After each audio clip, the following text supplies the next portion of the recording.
Cette lettre, co-signée par 106 membres du Congrès américain, avance également que si les États-Unis détiennent des preuves, ils ont la responsabilité de prendre des mesures pour faire cesser de tels crimes que le membre du Congrès Chris Smith qualifie de, je cite, « dépasse l'endurance humaine et défie les limitations du langage humain ». Fin de citation.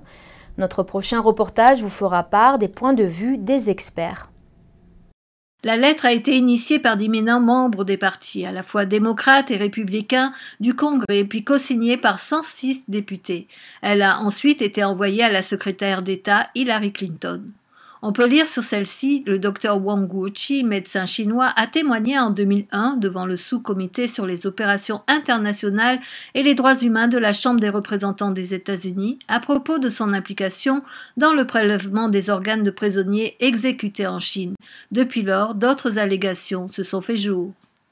La même lettre décrétait. Nous demandons par conséquent au département d'État de rendre publique toute information qui pourrait avoir et qui soit liée aux abus des greffes en Chine, y compris tout document que Wang Lingjun a pu fournir à notre consulat à Chengdu. Si les États-Unis ont bien reçu de telles preuves, des mesures devraient être prises pour aider à faire cesser de si abominables abus.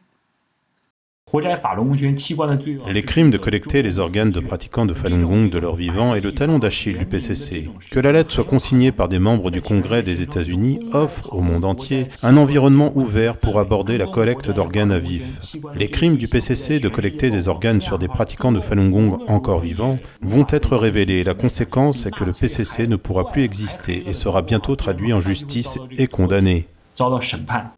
L'avocat international des droits de l'homme David Matas et l'ancien secrétaire d'État pour l'Asie et le Pacifique David Kilgour ont coécrit un rapport d'enquête et déclaré qu'il y avait eu, entre 2000 et 2005, en Chine, 60 000 opérations de greffe et que l'origine de 41 500 organes ne pouvait pas être expliquée. Le rapport établit aussi qu'il existe 52 façons de prouver que ces organes ont été prélevés sur des pratiquants de Falun Gong encore vivants en Chine pour être utilisés dans les transplantations. En plein milieu de la nuit, j'ai été poussée jusqu'à la salle d'opération. Mon désir de vivre était tel alors que j'ai hurlé. Je suis une pratiquante de Falun Gong. J'ai été persécutée par le bureau 610, les troupes 465 et le bureau de la sécurité. Venez tous voir ça. Et tous les parents des patients sont sortis des deux côtés du couloir pour me voir. Le 24 mai 2012, le département d'État américain a sorti son rapport annuel 2011 sur les droits de l'homme et a mentionné pour la première fois la collecte d'organes sur les pratiquants de Falun Gong en Chine. Le 25 juillet, le secrétaire adjoint du département d'État, Michael Posner, a dit, répondant à la question d'un journaliste à propos de Wang Lingjun, que les États-Unis avaient des preuves de collecte d'organes en abondance par l'ambassade.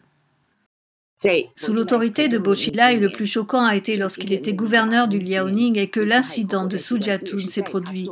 D'abord, persécuter les pratiquants de Falun Gong, puis prélever les organes de leurs vivants. La branche judiciaire, connaissant la politique d'extinction de Bo, tous étaient assurés de pouvoir récolter les organes d'êtres humains encore vivants. Rédactrice du magazine Health and Life, Wang Lieni souligne que le plus grand réseau international et plusieurs sites majeurs de transplantation se trouvent tous à Shenyang. Les prix des organes affichés pour la vente à l'étranger sont les cornées à 3 000 $ la paire, le rein à 120 000 $ et le cœur à 180 000 $. De plus, le 18 septembre, le Washington Times a publié un article intitulé « Collecte illégale d'organes en Chine » écrit par le député Chris Smith.